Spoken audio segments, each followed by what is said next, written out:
নমস্কার, কেমন আছেন সবাই? আমার একটা নতুন ভিডিওতে আপনাদের সকলকে স্বাগত জানাই। আজকে আমি আপনাদের বাড়িতে খুব সহজে কিভাবে পনির হান্ডি বানাবেন সেটাই দেখাবো। তো তার জন্য এখানে আমি পনিরগুলো কিউব করে কেটে রেখেছি, পেঁয়াজ কেটে রেখেছি, টমেটো টুকরো করে রেখেছি, ক্যাপসিকাম কেটে রেখেছি, আর রেখেছি আদা আর রসুন একটু পেস্ট করে, আর বেশ কিছুটা ধনেপাতা, আর ডেইলি ইউজের কিছু গুঁড়ো মশলা, আর লাগবে একটু কাজু বাটা আর একটু টক দই। তো এখানে একটা বোলের মধ্যে আমি পনির, পেঁয়াজ, ক্যাপসিকাম, একটু ধনেপাতা, আদা রসুনের পেস্ট, ডেইলি ইউজের কিছু গুঁড়ো মশলা, কাজু বাটা আর টক দই দিয়ে বেশ ভালো করে ম্যারিনেট করে রেখে দেবো। 2 ঘন্টা মতো ম্যারিনেট করে রাখলে বেশ ভালো। আমরা ওই রকম সময় মতোই রেখেছিলাম।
হাঁডি পনির যখন বানাচ্ছি তখন হাঁডি তো লাগবেই। তো এখানে হাঁডিটা আমরা নিয়ে নিয়েছি এবং পরিষ্কার করে ধুয়ে জল ঝরিয়ে রেখেছি।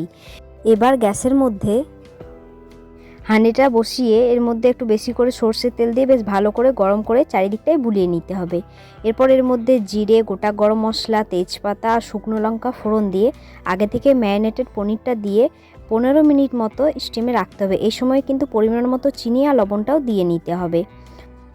এদিকে আমরা ময়দা মেখে চারিদিকটায় দিয়ে বেশ ভালোভাবে সিল করে 15 মিনিট মতো দমে রেখেছিলাম।